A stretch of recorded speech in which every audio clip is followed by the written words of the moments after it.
What's going on, moviegoers? If you're new to the channel, my name's Christian. Welcome to Several Productions. Huge news to talk about, you guys. The streaming war continues. It is the future. We are living in a pandemic when movie theaters aren't open anymore.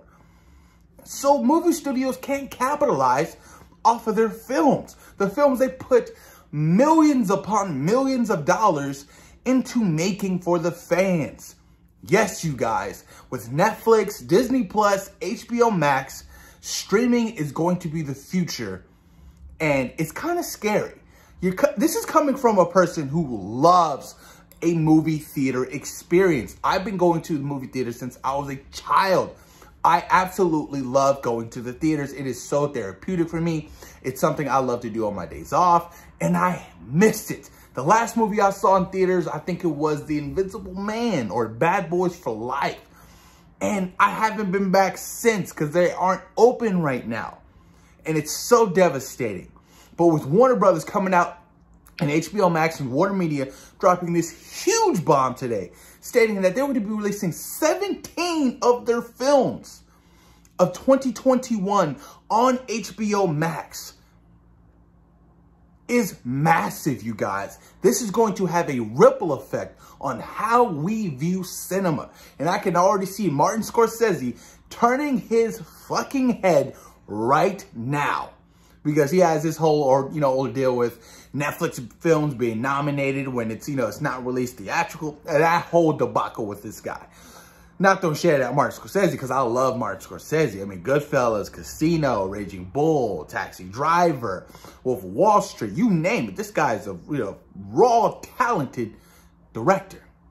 But enough of that. Let's talk about this, you guys. Now, Warner Brothers came out and announced that they're releasing 17 of their movies on HBO Max next year. 17 of their movies. And a couple of movies caught my eye. What movies? Well, Godzilla vs. Kong. Now, I just recently did a video saying that, they're shopping around Godzilla vs. Kong for a streaming service, how Netflix offered a bid for $200 million for the movie, but they declined it because apparently they want more money for it. But with it being on, HBO Max, it makes all kind of sense. So you have notable movies that I saw out of these 17 films, right? So you have Godzilla vs. Kong, you have The Suicide Squad, you have The Conjuring 3, you have Wonder Woman 1984, which is going to be the first film to do this on HBO Max come Christmas of this year. So all in all, what this really means is it's going to be released in theaters, but it will also be released on HBO Max for 31 days. There's a 30 to 31 day grace period where you can watch it at home. That is huge. That is massive. I'm a big believer. Films like The Batman, films like, Black Widow, films like Godzilla vs. Kong, I feel like have to be experienced in theaters. It's just the scale of those films are just so massive. I need to be in a Dolby Cinema or an IMAX theater to really get the immersive feeling of seeing these movies. That's just the truth. Films like Tom and Jerry, much smaller scale films, I feel like, okay, cool, you can watch it at home. But this is crazy. Like, this is so insane. Like, to really think about this, Mortal Kombat, we also got a bunch of first looks at, some exclusive logos for the films. Oh, I had no idea what was happening with this Mortal Kombat movie. We haven't seen anything, nothing for this movie. I'm still hella skeptical about Mortal Kombat. I'm gonna state that. I'm hella skeptical about it. I'm a huge fan of the original film in the 90s. Annihilation was whatever, kind of a guilty pleasure. The video games, obviously, were, come on now. I mean, some of the most hardest games ever. I could never get to Shao Kahn, ever. I always got my ass whipped. But yeah, man, the idea of a reboot sounds great. It does. But I'm all about nostalgia. I'm all about, okay, let's take what the original did and amplify that and really just go at it. You know what I mean? But I have a feeling they're going to be so different, all these new characters and just new costumes. Like, I'm a fan of the originals and how they looked. Like, that's just me, you guys. I don't know if you guys feel the same way, but that's how I feel. I really love the original looks from the Mortal Kombat characters. Liu Kang, Jax, Sonya Blade, you name it. Raiden. I'm, like I said, big fan of the original stuff. Kind of skeptical about this remake. I'm crossing my fingers and hoping that this film is good. Hopefully we get a first look soon. Hopefully. Because I would love to see some dope fatalities. You know they're going to be doing some cool fatalities. And I also hope that the story's good. You know what I mean? I like the story of the first movie, how it follows Liu Kang. And, you know, he's trying to get, you know, revenge from his brother, looking for Shang Tsung. You know, things like that. I really enjoyed the first movie. I mean, it's a cult classic. It really is. But this is going to be interesting, man. Like, it's really, really interesting. I think that, you know, it has its up and downs. It really does. This could be beneficial for multiple things. It really can. It's not safe to go out into movie theaters. It's not. Even if they decide to, you know, green light, okay, movie theaters are open in the US. Okay, cool. It's still not safe, you guys. There's so many new cases daily. Daily. It would be foolish to reopen movie theaters right now. And that's just the cold, hard truth. A lot of people still feel unsafe about going to the movies. So, hey, now we have this option to watch it at home. Oh, man, I don't have HBO Max. That means I got to subscribe. Cool, subscribe. It's $14.99 a month. I'm pretty sure you can afford to watch HBO Max for $14.99 a month. So, like I said, it could benefit a lot, but it can also hurt movie theaters. Is this the end of a movie theater chain? Like, what's going to happen? What is going to happen? Obviously, with the whole, you know, box office runs of movies making 500, 600, 700, 800 million, it seems very unlikely right now. It does. You know what I mean? And I don't know what this whole ordeal with this vaccine. I don't know what's going to happen. I don't want to see movie theaters end. I don't. I really don't, because I still plan. I just had the greatest movie theater experience of my life last year watching Avengers Endgame, but the entire crowd was just so involved and invested in it. It was so powerful. I've never experienced anything like that in like Avengers Endgame. It was insane. My crowd was just ballistic. When Cap held, you know, the hammer with Tony, like, it was so big, you guys. That is a movie theater going experience. And I'm afraid we won't get that again. Unless it's in front of our TV and you got a group of your friends. It's not going to be the same. It's really not. But let me read you guys some of this article from the Hollywood Reporter. I mean, this is going to be interesting. You know, like I said, there's a lot of movies I want to see, actually. Like I said, Godzilla vs. Kong, The Suicide Squad, Conjuring 3, The Matrix 4. You know, it's Space Jam 2. There's a lot of stuff that I want to see that I'm looking forward to seeing, but I'd rather see it in theaters. And that's just the cold, hard truth coming from me. But this is coming from the Hollywood Reporter. Let's dive deep.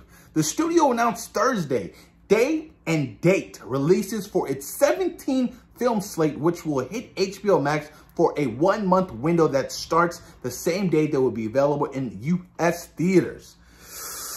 That's huge. The studio's 2021 slate includes projects such as The Suicide Squad, Matrix 4, Dune, Godzilla vs. Kong, Space Jam, A New Legacy, and other films.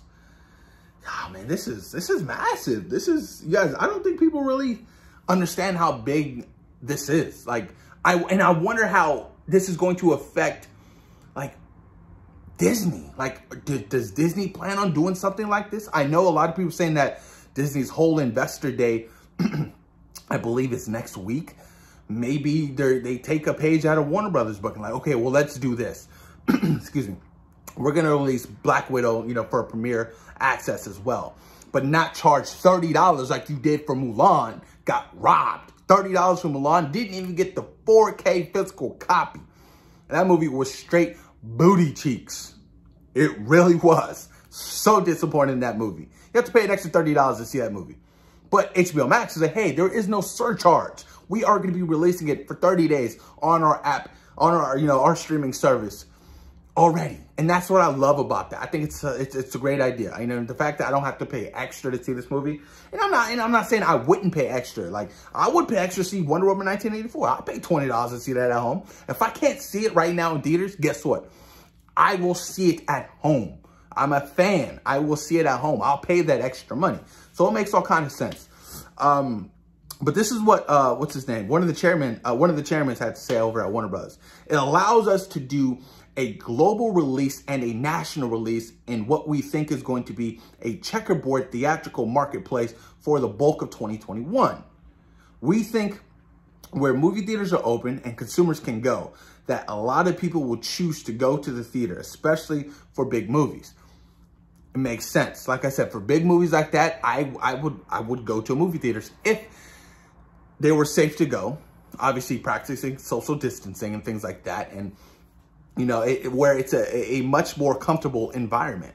But this is going to be interesting, guys. I have a feeling this is going to lead into other competition. This is going to be a massive competition thing now, with HBO Max being the first to do this. Being the first to do this with 17 films that they had to plan, you know, next year theatrical. And now they're going to be releasing the same day at home. Like, I'm really curious to see what Disney got. Let's see what you got, Disney. You got Eternals, you got Shang-Chi, you got Black Widow. You're going to drop that on Disney Plus anytime soon? It's going to be interesting to see what happens. The Batman. What's going to happen with the Batman? I know the Batman wasn't on here. I'm sorry. I need to see the Batman in theaters on an IMAX screen. That's just cold, hard facts. That is a film I need to see in theaters. I refuse to see Batman at home on my phone or even on my 65-inch TV. You just won't get that theatrical experience at home. The Batman, I need to be in, like, I need to be in a theater. I really do. I mean, that first trailer, yo, guys, that shit got me so excited. I cannot wait. Oh my God. A lot of interesting stuff, you guys, happening. A lot of stuff is gonna happen. Diving deep with the whole movie theaters and streaming. It's the future, and it's all a business at the end of the day. People got to get paid. People got to keep their jobs. And if this is going to help some kind of revenue with people keeping their jobs, then I'm all for it. But if this is the death of the movie theaters, it's going to be a sad day, a very sad day. Why not? Let's reopen drive-in theaters. I think that can work. They did that for a Tenet, you know what I mean, for a couple of showings. And I was like, okay, that's a good idea. Why don't we start doing that? I think they can really capitalize off that right now. They really can. But it's going to be interesting to see what happens, you guys. But I also know that CCXP is coming up this weekend. So a lot of big news, you guys, revolving around Sony, Universal, or we might be getting, you know, first looks at the Batman. You know, a lot of stuff is going to be happening over this course of the next couple of days. So guys, please stay tuned to the channel. I'm going to be dropping content this weekend. And always, thank you guys so much. And please like, share, subscribe. Let's continue to grow. Let's get to 10K, you guys. We can do it. I'll start doing some live streams and really advance on the channel. But all right, you guys, post your comments down below. Let me know what you guys think about this news of WB dropping this huge, massive bomb with their films. Please post your comments down below. And thank you for taking time in your day for watching CO Productions. Peace. We out.